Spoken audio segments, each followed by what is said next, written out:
Tired of the everyday routine? Ever dream of a life of romantic adventure? Want to get away from it all? We offer you Escape. Escape, designed to free you from the four walls of today for a half hour of high adventure. Tonight, we escape to the coast of Flanders in October 1914, and to the story of a man chosen by a strange destiny to win the First World War, as Robert Buckner tells it in his classic tale, The Man Who Won the War.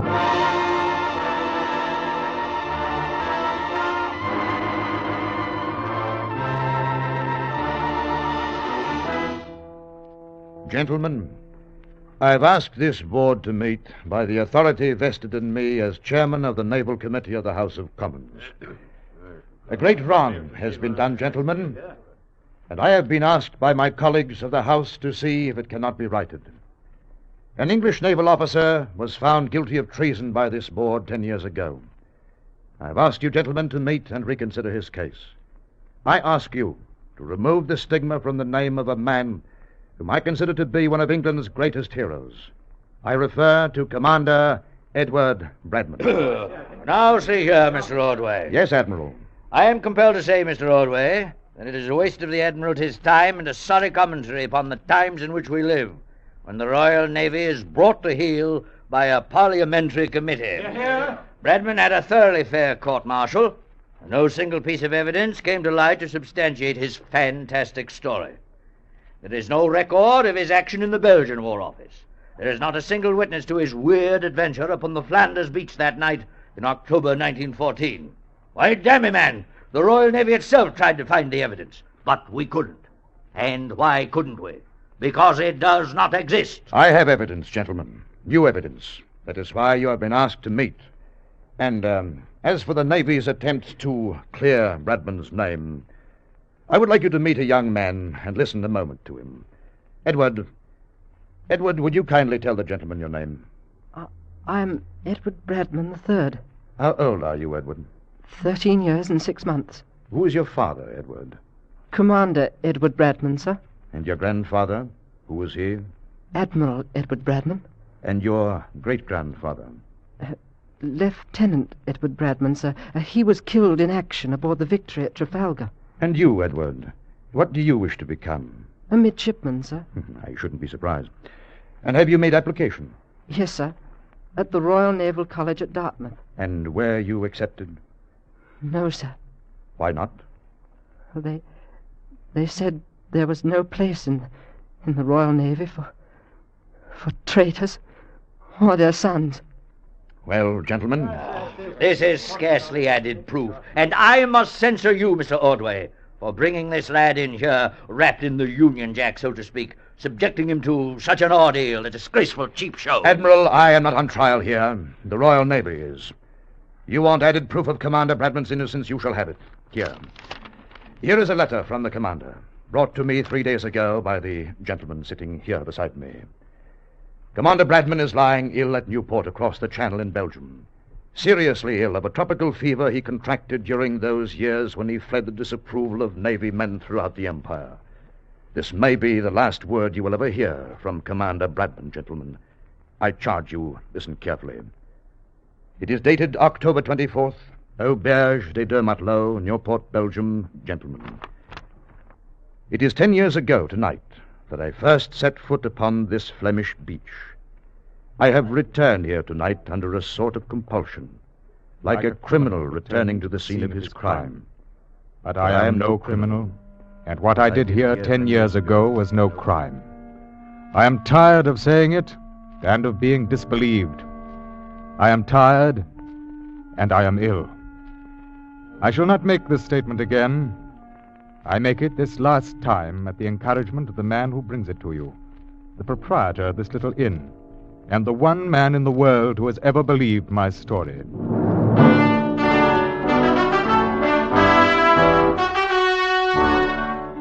When the war began, I was placed in command of the destroyer fire drake attached to Admiral Hood's battle force on North Sea Patrol.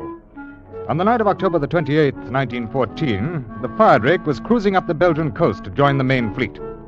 We'd taken aboard some extra shells and ammunition at Plymouth, along with several cases of Scotch whiskey, since the fleet was looking forward to extended action. And I'm afraid those cases were uppermost in our mind that night as we sat around the wardroom after dinner. I say, Commander, what brand of whiskey did ship supplies put aboard? Oh, I don't know. Johnny Walker, I dare say. I don't believe so, sir. Cameron Highlander, I think it said on the boxes. Oh, come now, Mr. Ainsley. They always supply us with Johnny Walker Black Label. Johnny Walker, Cameron Highlander, or essence of the Loch Ness Sea Serpent, so long as there's whiskey aboard. Now, that wouldn't be a hint, would it, Oh, Mr. no, Gilliam? no, sir. But it is nippy on deck tonight. Do you concur, Mr. Ainsley? Oh, yes, indeed, sir. The wind's got a bite to it. Man could catch himself a nasty cold out there tonight. Very well, you scoundrels. Hopper, Aye, sir. go down to the storeroom and break out a bottle of that whiskey we took aboard this afternoon. Aye, sir. Anything new on the fighting in Flanders, Commander? What there is all bad. General Haig has his hands full in the center. On the right, the French are just barely holding. But the real danger is right up there to our starboard. How's that, sir? The left flank, the Belgian sector. Von Kluck's Third Army is pressing hard. If he breaks through the Belgian line, you can write off France. I don't understand, sir. Well, if the Belgians don't hold, Von Kluck will cut off the Channel ports, Calais, Boulogne, and Le Havre. There's nothing to stop him until he reaches the Atlantic. And that would also cut off our supply line to our troops. Precisely. It's the Clausewitz strategy for the conquest of Western Europe. Paris would be bypassed and caught between giant pincers, to be taken later at the Kaiser's leisure. Beg your pardon, sir. Here's Hopper with our wee drop. Yes, well, you needn't have brought the whole case, Hopper. I wanted you to see it, sir. I've opened 4 of them, and the contents are all the same. You see, I was right. It says Cameron Highlander on the box. Yes, sir. But the contents are not Cameron Islander whiskey. They're Cameron Islander uniforms. What? Yes, sir. See here, the kilts, the Glengarrys, the sporran. But where's the whiskey? Well, near as I can make out, there ain't any, sir. What's that? But I'd say them box contain nearly 200 Scotch Islander uniforms. Oh, well, I'm afraid that this will be a dry voyage, gentlemen. How could they have made such a stupid mistake? Oh, blame it on the war. Well, I just hope that our shells don't turn out to be coffee canisters. What should I do with these boxes, sir? Oh, throw them out of the way until we make port again, Hopper. Meantime, I dare say there are some poor Scotch beggars somewhere in France who'll have to do with their old clothes a little while longer. There's the speaking tube, sir. Bridge here. Bridge here. Mr. Twiddle requests the captain to come to the bridge. Oh, acknowledge, will you please, Mr. Gilliam? Yes, sir. Captain, come to the bridge. What kind of trouble do you suppose Tweddle's run into? Are you coming along, Ainsley? Oh, might as well. You can't drink kilts and Glengarrys. Freshening up a bit. Yes, she'll be on her beam ends before morning. Yes, Mr. Tweddle? I thought you ought to see this, sir. What? Look out there on our starboard quarter. A tiny light. Oh, yes, I see it. Yeah, take a look through the night glasses. Yeah. Flashing on and off. According to my reckoning, we're off the mouth of the Isa River. Now, if you look at this chart, you'll see that there are no lighthouses along this stretch of coast.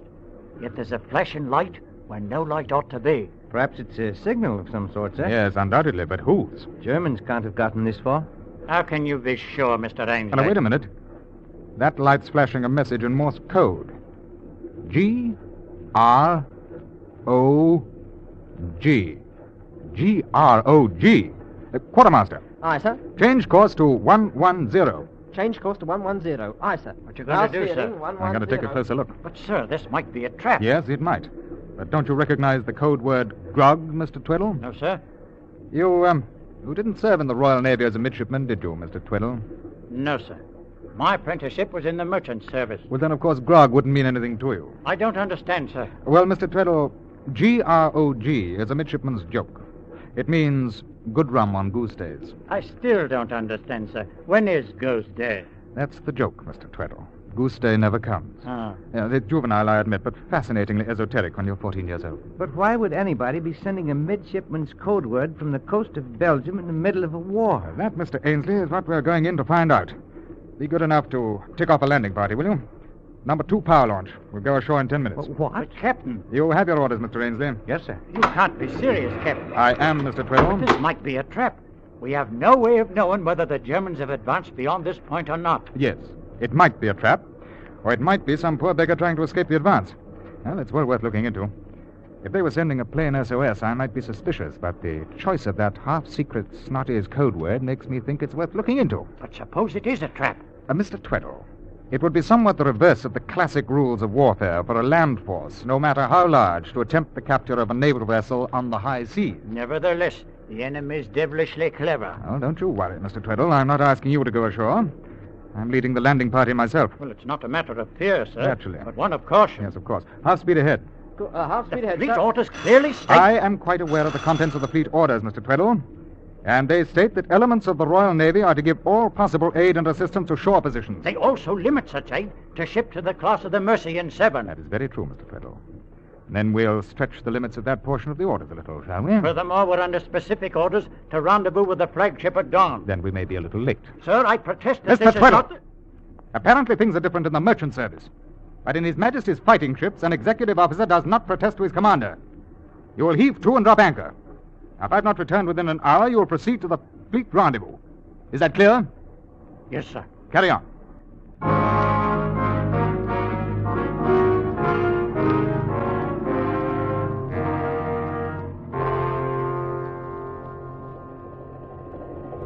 I'd say we're about a half-mile down the beach from the light now, sir. Good. Swing her inshore. Aye, sir. That light is getting dimmer and dimmer. Yes, it's probably only a pocket torch. Battery's burning out. All right, men. Now then, listen to me. Yes, sir. When we get to the beach, we'll spread out 10 feet apart and proceed toward that light. Now, you'll keep well down and walk with the utmost quiet. If you encounter a sentry, you try to knock him out before he challenges you. Use your firearms only as a last resort. We are not here to get into a battle, only to investigate that light. Now, if we should be engaged by the enemy, I will fire 3 rapid shots as a signal to return to the boat. Hopper and Spurgeon will remain with the boat. Hopper. Yes, sir. If we have to retreat in a hurry, you wait until the last possible moment before you shove off. Yes, sir. Any questions? All clear, sir. All right. Brace yourself, lads. We're coming into the surf. Now, men, move. Over the side and hold your rifles high.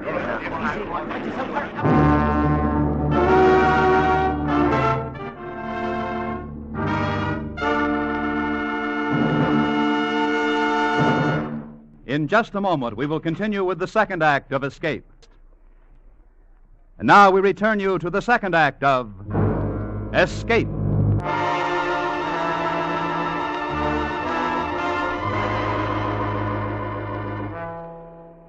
You may imagine the fearful anxiety with which our little landing party hit the beach that October midnight in 1914. We had no way of knowing whether the coast was in Belgian or German hands.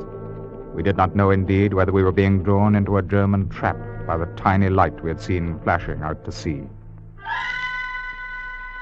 That tiny, weakening light toward which we were now slowly advancing, spread out across the beach, alert for any danger, watchful for enemy sentries or patrols. And then, not 100 yards from where we landed, we encountered a German sentry. He was asleep. Poor beggar, I suppose he imagined no one would be around the sand dunes in the middle of the night, and he was undoubtedly done in. He was sitting on a log. He'd taken off his boots to bury his aching feet in the cool sand. I'm afraid he wasn't a very fearful example of the German military machine that night. But with no trouble at all, Mr. Ainsley and I crept up on him, had him bound and gagged before he was quite awake. There we are. I don't think you'll raise too much of a hue and cry now, sir. Oh, I should think not. Now, my friend, bleiben Sie ruhig, und Ihnen wird nichts passieren. We'll take him along, Mr. Ainsley. Margaret. Sir? You put on this fellow's spiked helmet and remain at his post. If a relief sentry appears, you take care of him. But no shooting unless absolutely necessary. Yes, sir. Now, let's get cracking, men.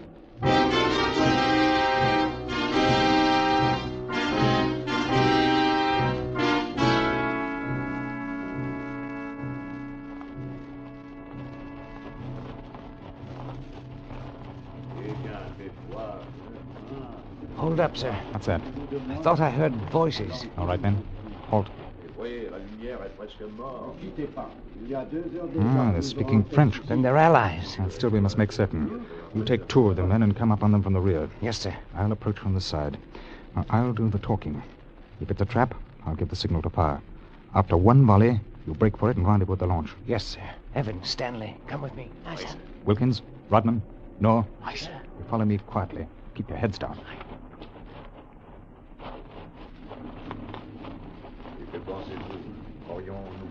Pas encore, mon vieux, pas encore. Allô? Qu'est-ce qu'on fait là? Qu'est-ce qu'on désire? Attention. C'est là cette voie. À gauche. Les Allemands. Silence. Et là, Vos amis? Anglais? grâce à Dieu. Approchez, s'il vous plaît. What do you say, sir? He said to approach. Aye, the Belgians are French. Come along, men. Bonsoir, messieurs. Bonsoir, mon ami. Est-ce que vous parlez anglais? Comment? Why, yes, I speak English a little. Well, I dare say your English is better than my French. May I introduce myself? I'm Commander Bradman of His Majesty's ship Friedrich. I can't tell you how glad I am to meet you, Commander. And I am Major de Lesseps of the 3rd Belgian Dragoons. This is Lieutenant Chapotin. Enchanté, monsieur le commandant. And here's one of my company, Lieutenant Ainsley. Enchanté, lieutenant. Bonsoir, monsieur. And who is this bound and gagged? Oh, that's an enemy sentry we picked up on the way. You can have him. Thank you. We saw your light from the ship. Whatever made you flash the word grog? Well, I thought a Royal Navy man would respond more quickly to grog than SOS. Yes, it was an inspiration, but where did you learn it? Oh, I used to sail in the regattas at Cowes when I was younger. And one of my best friends was Albert Hollister. He was a midshipman in those days. Oh, Bertie Hollister. Yes, I knew him well. Oh, he's a three-striper now, gunnery officer on the Repulse. Yes, we can go into that another time. What was the reason for your signal, Major? Simply this, Commander. We're in trouble, serious trouble. We've been pushed back day after day until our men are completely exhausted. Our orders are to make a stand here at the Isère River long enough to give the sappers time to blow the dikes. Once the dikes are broken, the river should stop the enemy. So how long will it take to blow the dikes? We must hold the line until sundown, roughly 18 hours. And you can't do that? I seriously doubt it, Commander. We've appealed to General Haig for help, but he's completely engaged on our right and can't send us any reinforcements.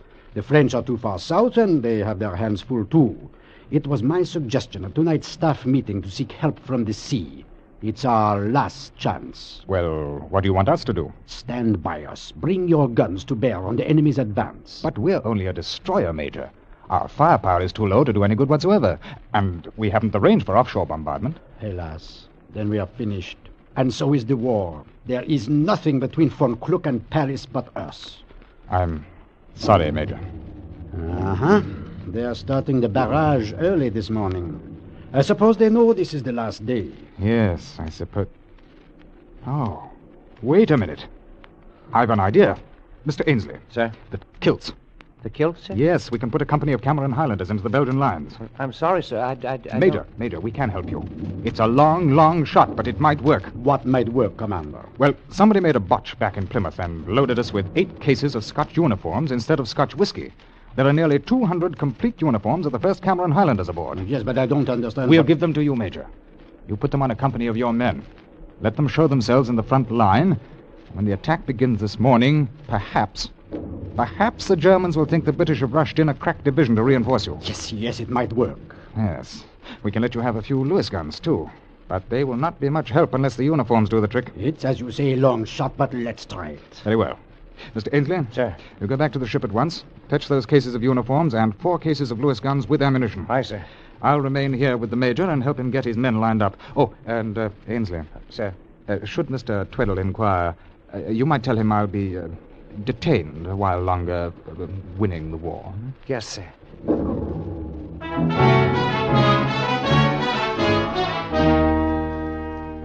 It was a sight I shall never forget.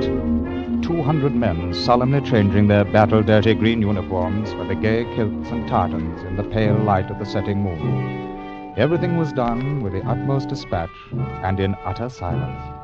And it seemed to me that the bright plaid put new energy as well as hope into the battle-weary Belgians. They look like the real thing, don't they? Yes, they certainly do.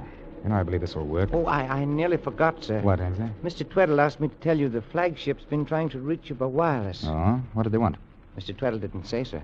Well, they'll have to wait until this business is finished. Mr. Tweddle said he'd replied, sir. Oh, well, very well then. That's the last of them. 1,000 thanks. Oh, not at all. Scotch kilts are precious little use to a ship full of sailors. But they may do a turn for you this morning. I feel sure they will. Well, We must be on our way. Less than an hour until daybreak. Goodbye, Major. Goodbye, Commander. You must look me up after the war. You always reach me at the Navy Club in St. James's Square. Thank you, sir. I'll do that. Au revoir. Au revoir, Major. Bonne chance, that sort of thing. Huh?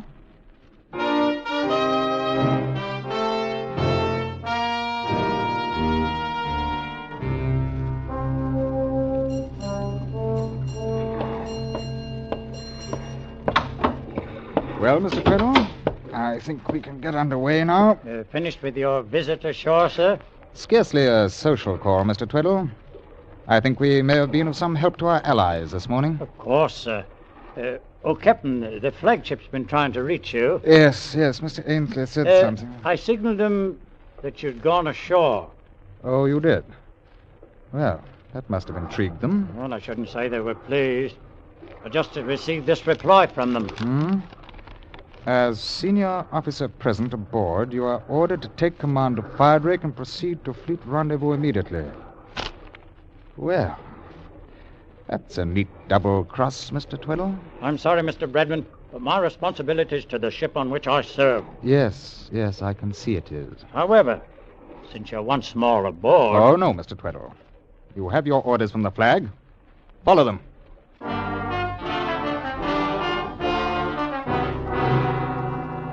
Meddling rule-book sailor. His captious wireless message had made an unnecessary embarrassment for me, but I had no doubts that my explanation of the night's work would fully satisfy the Admiral.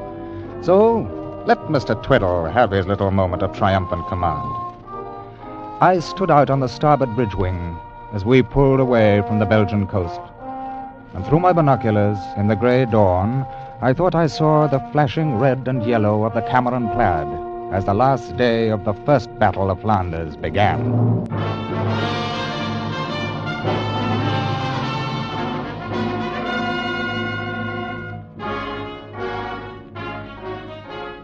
As I expected, the Admiral made a thorough investigation of the matter, and a few days later I faced him in his quarters aboard the flagship.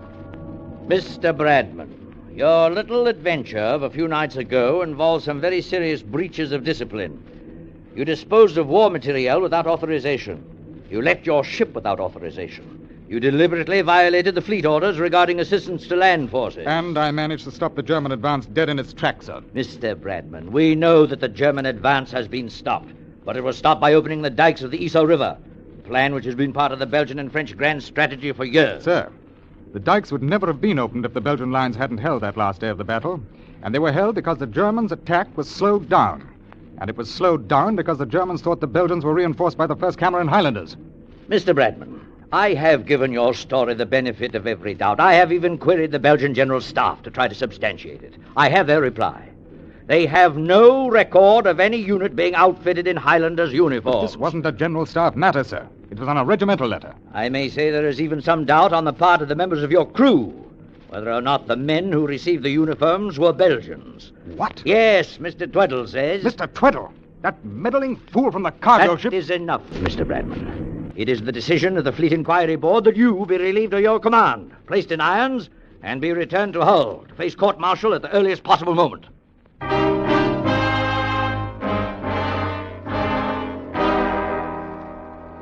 The court-martial at Hull sustained the Board of Inquiry's decision, and I spent the rest of the war in prison. Afterwards, naturally, I had to leave England, and wherever I went, Cape Town, Vancouver, Singapore, Melbourne, sooner or later, their story followed me. Sooner or later, some ex-Navy man would turn up who recognized me, and I would have to move on.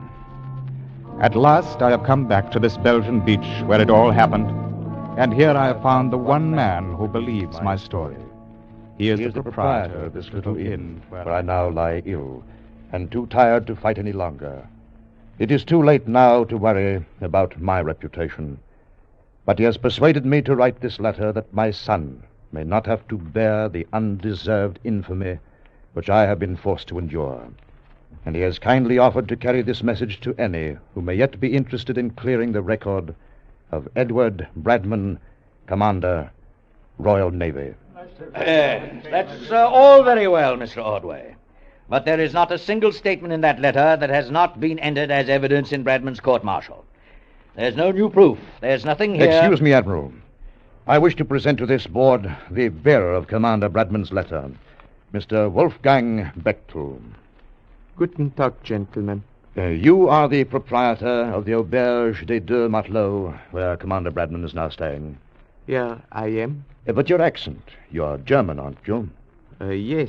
How is it that you own an inn on the Belgian coast?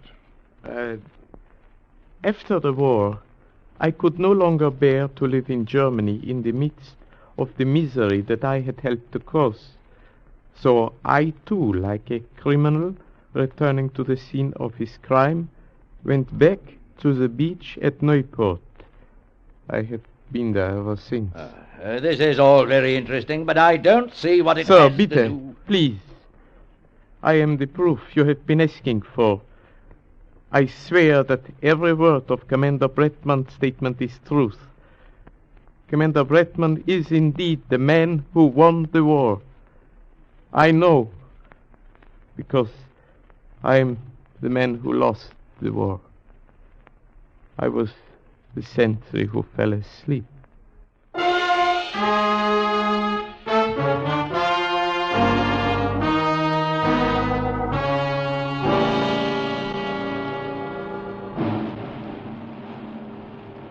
Midshipman Edward Bradman. Yes, sir. Advance 3 paces. Midshipman Bradman, as Commandant of the Royal Navy College, it is my honor, by order of His Most Gracious Majesty George V, to ask you to receive this Victoria Cross, awarded posthumously to your late father, Commander Edward Bradman, for gallantry and intrepidity beyond the line of duty, and to try to accept the humble apologies of a belatedly grateful empire.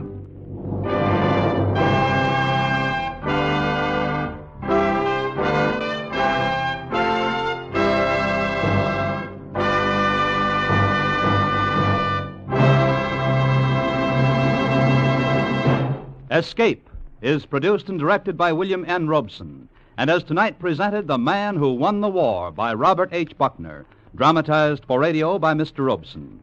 Featured in the cast was Ben Wright as Commander Bradman.